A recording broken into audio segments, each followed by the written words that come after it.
Hi, I thought I'll do another video while I'm filming about some beginner-friendly tips and tricks if you are new to growing your own vegetables. So the tips that I'm going to give, for some people it might just seem like sounds very silly. It's quite, obvious. But I'm just, like I said, I'm doing videos at the moment very beginner friendly, because I've had a lot of messages from people who have not done this ever and they have no idea where to start. So the first tip I'm going to give you is think about not growing so many vegetables. What do I mean by that? When I tried it the first year, when I tried to start my own veg growing journey, I'm someone who does some stupid things and I will just go and just do everything. I'm always sort of like just going to the deep end. You should never do that. I'm not following my own advice, but hey ho. So you just try and pick maybe 5 or 7 vegetables this year that you're going to try and just stick with it. Because if you have just a few to concentrate on, and if you understand what the vegetable is, what the needs are, how you grow them, how you sow the seed, how you transplant it, then you have a much better chance of looking after them and yielding a lot of crops. If you try and take on too much, the chances are you're going to be too overwhelmed by everything and you're going to probably have a little bit of a panic attack in the process. So what I'm going to suggest is maybe stick with 5 or 7 vegetables and stick with that and try and grow them this year and see how you go. My second tip is do not sow a lot of seeds, especially if you have a tiny garden like I do and you don't have a polytunnel or a greenhouse or a massive garden. Then stick with just sowing maybe, I would say if you have decided to grow beetroots, just sow them in one bed and maybe just grow about 20 or 30 beetroot this year. That should be more than enough for a family of 3 or 4. Because you don't want to eat beetroot every single day. So do remember that as well. You do want to try a variety of vegetables, because this is what people sometimes do. Because I have heard this often from people where they just grow their own vegetable, but they just get carried away and they have so many vegetables, for example, courgettes. And they have so many courgettes and they're just thinking of using courgettes in every single recipe. And your family are also going to get tired of eating the same thing, and you don't want that. So try and grow a variety of vegetable, but in smaller quantity. That is better than growing 2 vegetables and hundreds of them. Because what are you going to do with the rest of it? Unless you're planning to sell to your family and friends, I would not suggest that. So stick with a few variety and do it properly and try and grow just fewer vegetables so you don't have to just worry about looking after them. The other tip I'm going to give you is try not to sow all your seeds at once, especially if you don't have a greenhouse to move them on. If you are going to grow them in a tiny flat or an apartment or a little balcony where you're going to have to rely on pots and baskets, then maybe try and just sow a couple of seed varieties, especially the ones that you can sow them in February, March. Maybe try them first, sow them, wait for them to grow a little bit, move them on, and then just go with the next batch and so on. Because if you grow everything at the same time, you are going to be absolutely overwhelmed and you are not going to have the space to move them on. So that's another tip. And also, if you are first time veg grower and you have to just invest in some money, invest your compost is the only thing that's going to help your actual plants to grow.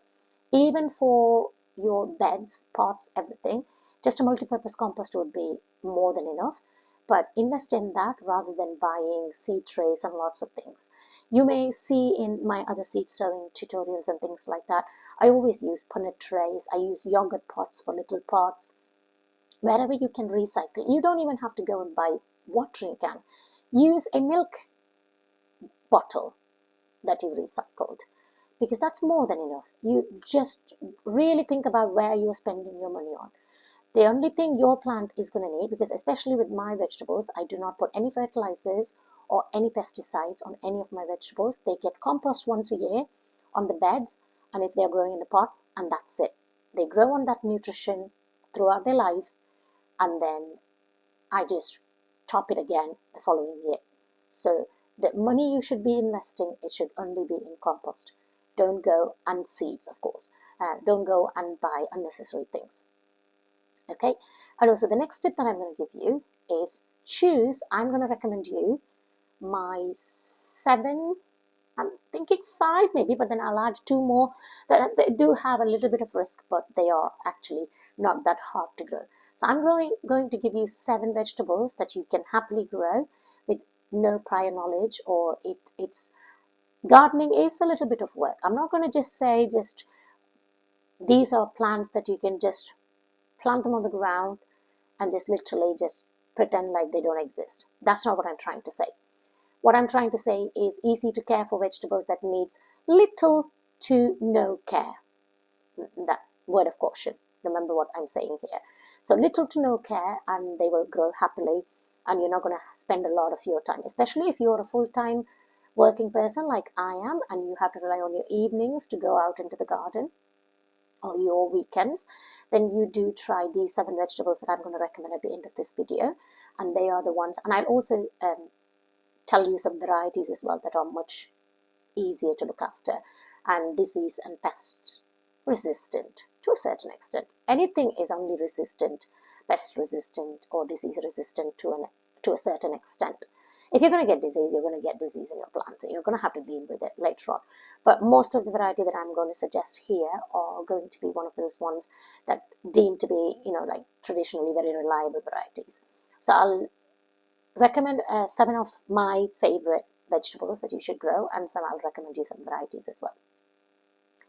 Okay, and something else you need to consider is where you're going to grow your vegetables. So the first thing you need to do before you start doing anything is go into your garden physically and look and assess your space. If you have a massive garden and you're going to allocate a certain portion of it, then fair enough. But if you are someone, you don't have a lot of space and you do not know where to start, do what I did. Go and watch my garden transformation video, and I've shown you how I tackled the problem. I pretty much took all the lawn out. But then again, we don't have young children, so we don't need a lawn. But you might need your lawn. So really assess your space, how much space you have, and then think about how many vegetables you're going to grow. If you are someone who's relying on a balcony or a patio in a tiny space, do remember that shouldn't stop you from growing your vegetables, because there are plenty of vegetables you can grow in pots. Potatoes, carrots, radish, all your herbs like coriander, mint, lettuce, all your salads, they're all very happy. Tomatoes, they all grow in containers. So do not let that stop you. Do not let a lack of garden stop you from growing. If you have even a tiny bit of space outside, you can definitely still grow your own vegetables. So those are my tips. Now let's just move on to the recommended varieties of vegetables that I promised you in this video. Oh, by the way, if you have a weed-filled garden, what do I mean by that is you have chosen a space and it's absolutely riddled with weeds and everything's overgrown. Please, please, please do not go and get your spade and your fork and start digging your garden. There's absolutely no need for that. All you have to do is think about no-dig. And I'll show you in this video how to do a no-dig bed in a minute. Well, I can't show you physically outside in a garden. There's absolutely not even a square inch of space that's left in this garden that I can transform, because everything is pretty much growing something. Every little space is growing something. But I can show you on my floor. You're going to have to pretend that it's my garden and it's a weed-filled ground. And I will show you how to start a no-dig bed. These are the 7 vegetables that I would definitely recommend that you try. And in number 7, we're going to go backwards in order. In number 7, I am going to say peas. Now, peas are something, they are relatively easy to grow. Once you've put them on the ground, you do not need to do much maintenance and care. You do have to understand peas can get mildew, especially if you grow them later on in the season. But that hasn't stopped my peas last year. We did have a couple of mildew issues, but they still cropped quite a lot. Peas are something, I've put it on number 7 because you do need to take the time to stake them and give them a bit of support and things like that. You can't just put them in the ground and forget about it, because they are plants that need support and things like that. So I'll put them in number 7. So the varieties that I'm going to recommend, or you would have seen in my seed sowing video: alderman, Oskar, onward, and kelvedon wonder. Do not worry about the names of these seeds. I will put them in the description box. So that was number 7. In number 6, I'm going to give tomatoes. And you might be wondering, pretty much everybody grows tomatoes, right? Why have I put it in number 6? Why is it not on the top of my list? Simple. The only reason I have put tomatoes at number 6 is because, one, it's a frost sensitive vegetable, which means you cannot grow them or put them or transplant them until the risk of frost has passed. And another reason is blight. Tomatoes can get blight. Once you get blight, it is like you can forget about it. The plants are dead. You're not going to get any crop from it. Now, having said that, you can have a lot of varieties of tomatoes these days which are to a certain resistant, blight resistant, to a certain point blight resistant. Do remember, all these things that, people say, and people who are selling seeds say they are blight resistant, does not mean that's a guarantee that you're never going to get blight. It just says the risk of blight is quite small. So the variety that I'm going to recommend to you are everybody's favorite, Moneymaker. Moneymaker is one that you can definitely trust. Gardener's Delight. And if you like tomatoes for snacking purposes, you like cherry tomatoes and that sort of thing, then I suggest that you do grow Sun Gold. There you go. Those are the 3 varieties that I would recommend. I do grow a lot of different varieties of tomatoes. Like last year, I grew even one that was black opal. It was literally looked black and it was amazing. But like I said, tomatoes can get blight, so I'm just recommending the varieties that I know you're going to definitely have a good harvest. Okay, that was number 6. And in number 5, I have given you radishes. Radishes are not really hard to grow. They're foolproof, they germinate perfectly fine, and even when you put them on the ground, they are fine. But I put them at number 5 because slugs and snails seem to love to munch on them.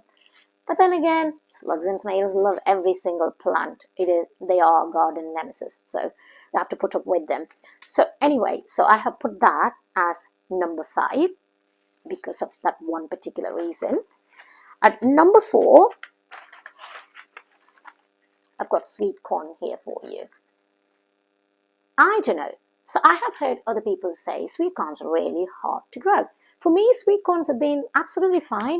I've just grown them on. I even put them on the ground straight away. You can direct sow them once the weather is warm. And they've just grown and I've not had to do anything. I've had plenty of sweet corn and everything is fine. As long as you choose an F1 hybrid variety, you should be absolutely fine. You can even transplant them. You don't even have to grow them in pots. Dig a hole, a little hole with your finger, and you can just plant it straight in the ground when, as I say, after your frost dates are all gone and the weather is warm, then just go ahead and directly transplant them and they're absolutely fine. That's number 4. And in number 3, I have cucumber. Cucumber is another plant that, for me, I've not had. This is another plant where you can have mildew on their leaves, but that does not stop them from cropping. So if you are someone who does like cucumber, go ahead and grow them. Now, the cucumber, like this variety, is called a market more. You find them in every garden center. Please don't grow them, because unless you use it for salad and other things and you don't mind them, they do get to have thorns and they grow massive. I tend to like the one that are mini. So these are smaller, so they're more for snacking as well. And I love these ones. These are the ones that I grew last year. Do not be put off by the fact that it says greenhouses, because I grew them outside. As long as the weather is warm outside, you are definitely going to be absolutely fine with growing them outside, even though it says greenhouse. So this one is called Socrates. Okay. And the next variety The next vegetable I'm going to talk about at number 2 are your humble beans. Okay, whoops, I just dropped all the seeds. So the beans, you can get dwarf beans, dwarf French beans. So these are French beans. Dwarf varieties are bushy varieties. They are very small and grow in abundance. You can also get them in climbing variety. And the climbing variety that I have tried, and this one is a purple. It's called violet, but this is the one I'm going to try this year. But the one that I always grow, and they have been absolutely fantastic for me, and they've grown and produced so much to the point I've frozen them as well so much, are called Blue Lake. It's called a Blue Lake French climbing bean. You can try that one. Okay, so there you go. And so what is my number 1 vegetable that I feel like personally everybody should try it? And it is one of those vegetables, but I pretty much never had cared for it, literally like ignored it, and it's still been fine for me. And that's your humble beetroot. And the variety that I'm going to suggest is called boltardy, and this is a variety, it's tough as boots. Honestly, you put them in module, so you can grow about 5 or 6, put them in the ground, forget they're there, and they still just keep on growing. And to be perfectly honest, that's another vegetable that seems to be okay with cold. And I was harvesting my beetroots till beginning of December. I know. They were happily growing, and I didn't have to do anything with them, and they were cropping till early December. So that's my top vegetable that I think everybody should try if you are a new vegetable grower. There you go. Those are my 7 vegetables. I've not put mint and coriander and lettuce and things like that, because salads, it's just very easy. As long as you can keep them away from slugs and snails, and if you can grow them higher on a planter or some sort, those vegetables those greens tend to be okay anyway. So I've not put them in this list, but vegetables as such, these are the 7 that I would recommend for you. So like I said before, I'll show you how to do a no-dig bed. So we're going to pretend this floor is the space where you want to start your vegetable bed. So we're going to pretend it filled with weeds and all sorts. So we're going to leave it. We're just going to mow them down to the ground. And then all you're going to do is get a cardboard like this. Make sure if you have plastics like this, you've taken it off. If it is masking tape like this, that's paper, then it's absolutely fine. But if you have any plasticky bits stuck on that, make sure you take it off. And then you're just going to put it on the ground. Use some sort of a support on the side. That's just to keep the compost inside. If you've seen my garden transformation video, I've used bricks, but you can use old timber or anything at all. And you're just going to put them all around. So we're going to pretend this is my bed, and I've covered it completely with cardboard. Then you just put a little bit of water to dampen the cardboard, and then you just add the compost on top of it. That is it. Now, ideally, you should have done this in autumn so that the cardboard has rotten and it's just mulched the ground. But really, if you're just starting now, it's still not really the end of the world. If you do that now, by the time you're ready to transplant your vegetables in April, this cardboard would have rotten quite a bit anyway, and it should be absolutely fine. Plants do find a way to put their roots deep inside. Okay, so that shouldn't really stop you. So this is my cardboard. I'm just going to put it on the ground, and I'm going to make sure that I put the compost on top, and then I'm going to directly plant my seedlings right on top of that. That is a no-dig bed. As the name suggests, you do not do anything, you do not disturb the soil, you keep everything intact, and then every year, initially I would say go about 5 centimeters of compost, and then every year, the following year, top it up with about 2 centimeters to 3 centimeters of compost, and that should be more than enough to feed your plant for the whole season. So I really hope this video was useful, and if you are a beginner and you do not know where to start, I hope these tips and tricks are useful for you. If you do have any questions, please do post them in the comment section below, and I'll try and answer them as soon as possible. And like I said, I have tried to explain the no-dig method as best as possible, with what I have, but obviously I don't have any space in the garden, so I cannot show you. Hopefully this year, if I'm helping out any friends or family, I can obviously film a video, but for now I can only show you on the floor inside my house. And do try the varieties of vegetables that I've recommended, and let me know how you get on this year. Until I see you next time, thank you for watching. Bye.